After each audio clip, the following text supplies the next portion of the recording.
Merci de votre fidélité, merci de nous rejoindre. Nous sommes toujours en direct et vous pouvez aussi nous regarder sur notre chaîne YouTube. Je vous le disais, nous sommes avec notre invité chroniqueur, comme chaque lundi, Raphaël Jérusalemi, analyste défense sur i24 News, mais aussi LCI, la chaîne info en France. Bonjour Raphaël.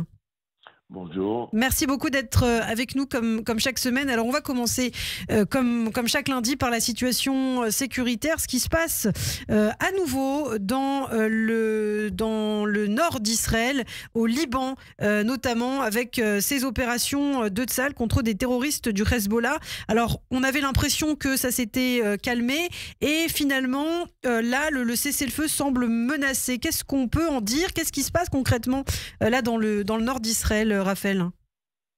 Bien, d'un côté, il y a une inefficacité de l'armée libanaise, l'armée officielle libanaise, à faire régner l'ordre et la sécurité dans les zones que Tsahal a évacuées. Et donc, ça oblige évidemment à intervenir lorsqu'il y a des menaces qui se précisent. Et ces menaces se précisent parce que le Hezbollah semble profiter de ce cessez-le-feu. Non pas pour se calmer, mais au contraire pour essayer de reprendre du poil de la bête et tenter des attentats d'infiltration vers Israël. Et il y a donc une nécessité là d'intervenir. Il y a aussi la continuation des tentatives iraniennes de faire parvenir de l'armement à ce qui reste du Hezbollah. Donc le cessez-le-feu ne marche pas vraiment. Il y a quand même une accalmie assez sérieuse et surtout au nord d'Israël, en fin de compte, un retour progressif des habitants qui avaient dû évacuer leur domicile pendant des mois. Mais c'est le feu extrêmement précaire, extrêmement fragile. On verra si le nouveau dirigeant, le nouveau gouvernant, le général Aoun, à Beyrouth, va avoir une main plus ferme et demander à son armée d'agir de façon aussi plus ferme. Bien que malheureusement, il faut constater et savoir que l'armée libanaise est infestée et infiltrée de membres du Hezbollah, soit affiliés, soit sympathisants au Hezbollah. Donc l'armée libanaise, on ne peut pas toujours trop compter sur elle à cause de cela. Donc le travail n'est pas terminé. Eva, une question pour Raphaël. Bonjour Raphaël Jérusalemi. Les soldats israéliens sont censés pouvoir rester déployés 60 jours sur place en vertu de ce cessez-le-feu. Est-ce qu'en 60 jours, la situation très difficile et chaotique que vous nous décrivez peut s'arranger, ou alors est-ce qu'il va falloir renégocier la présence de Tsahal sur place? Oui, cette présence est renouvelable, donc il va falloir probablement renégocier. Ça m'étonnerait beaucoup qu'au bout de ces 60 jours, on puisse évacuer toute la zone du sud-Liban. On peut peut-être diminuer le nombre de soldats de Tsahal qui seront présents dans cette zone, mais je ne pense pas qu'il soit encore possible de faire confiance totalement au nouveau gouvernement libanais pour assurer la sécurité à la frontière avec Israël. Alors il y a aussi évidemment la question, Raphaël, des otages. On le voit, ces négociations qui se poursuivent en Israël. On parle d'optimisme prudent. Ça fait 5-6 mois maintenant qu'on utilise cette formule. Si les otages israéliens ne sont pas libérés le 20 janvier, Donald Trump laissera Tsahal éliminer le Hamas. Qu'est-ce que ça signifie exactement? C'est ce qu'a dit le futur conseiller à la sécurité à la Maison-Blanche. Oui, ce sont des menaces un petit peu en l'air parce qu'on ne voit pas tellement ce que Tsahal pourrait faire de plus qu'il ne fait déjà. Surtout si les otages sont encore aux mains du Hamas et qu'il faut faire attention à ne pas viser certaines cibles à cause de la possibilité de la présence d'otages. Il semblerait que les négociations avancent en effet. La dernière nouvelle, c'est que le responsable des détenus palestiniens qui sont dans les geôles israéliennes, donc est aussi parti à Doha, au Qatar, pour participer aux négociations. Lui, il a les listes de détenus que le Hamas veut faire libérer, des listes importantes avec des détenus palestiniens qui ont du sang de gens innocents sur les mains, un prix extrêmement lourd à payer par Israël, mais qu'Israël peut payer, et que Israël doit payer, malheureusement, et il faut absolument libérer les otages. Et donc, les membres des services de sécurité, comme le Shin Bet et les chefs de l'armée de Tsahal, ont dit qu'ils pourraient encaisser le coup ça veut dire un long cessez-le-feu, un retrait des troupes hors de certaines zones. Ce qui reste comme point d'interrogation, c'est est-ce qu'ils peuvent aussi revenir à la charge, c'est-à-dire une fois que tous les otages sont libérés, reprend-on les combats? Le Hamas évidemment insiste pour qu'il y ait des garanties comme quoi la guerre est totalement finie s'il libère tous les otages. C'est ce que dit le Wall Street Journal. Apparemment, Mohamed Sinwar, le frère de Yahya Sinwar, s'efforce de faire renaître le Hamas de ses cendres. C'est ce que dit le journal ce matin.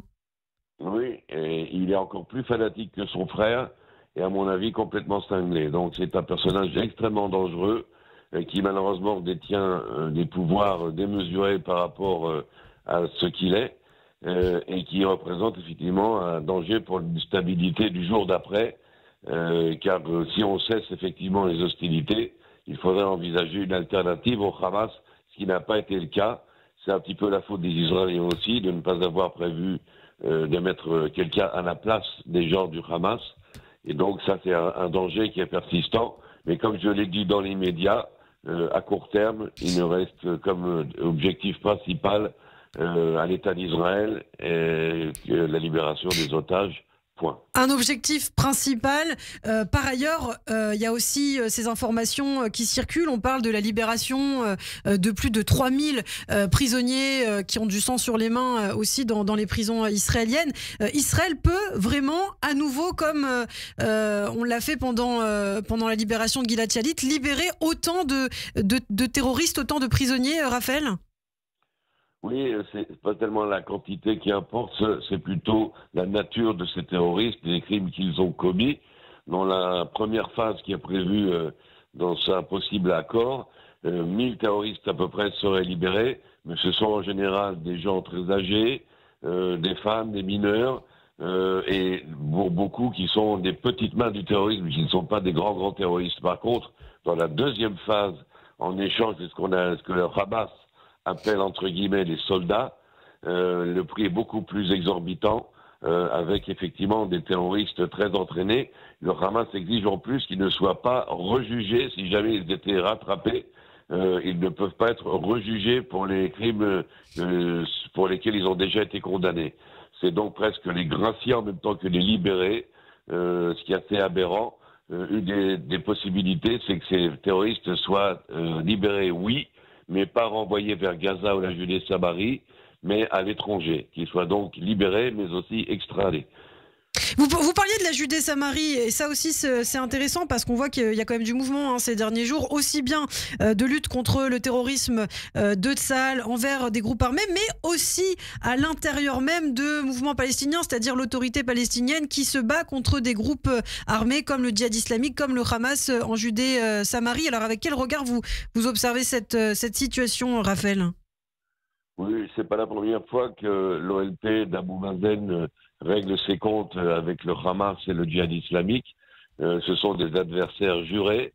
Ils se détestent tout autant qu'ils détestent les juifs, et donc ils se tirent les uns sur les autres allègrement, et nous sommes très contents évidemment de les voir le faire. Espérons qu'ils se tirent encore plus les uns sur les autres, et car des deux côtés nous avons affaire à des terroristes, qu'on ne se leurre pas. Le gouvernement aujourd'hui en place à Ramallah est un gouvernement terroriste dirigé par un terroriste, Abou Mazen, et c'est là aussi une erreur de ce qu'on appelle les jours d'après, ce qu'on appelle les arrangements avec les Palestiniens. Il faut absolument débarrasser le peuple palestinien de dirigeants qui sont des terroristes et trouver une élite, et il existe une élite palestinienne qui remplace ces dirigeants de la vieille école Arafat et compagnie, qui n'ont en tête que la violence et les attentats. Eva, une dernière question pour Raphaël. Vous dites ces Palestiniens qui peuvent reprendre en main Gaza, cette élite, elle existe. De qui s'agit-il? Où se trouve cette élite? Elle se trouve en principal à Ramallah, qui est une ville très moderne, libérale, qui est un petit peu le Tel Aviv des territoires, avec des professions libérales, des gens qui ont étudié à l'étranger, beaucoup qui travaillent avec des Israéliens, dans le high-tech par exemple, mais aussi dans le tourisme. Il existe donc une élite qui n'est pas été formée dans les rangs des factions terroristes traditionnelles comme l'OLP et le Hamas. Malheureusement, ces gens-là ne sont pas trop intéressés par la politique. Aujourd'hui, les gens bien ne font pas de politique, ils font autre chose.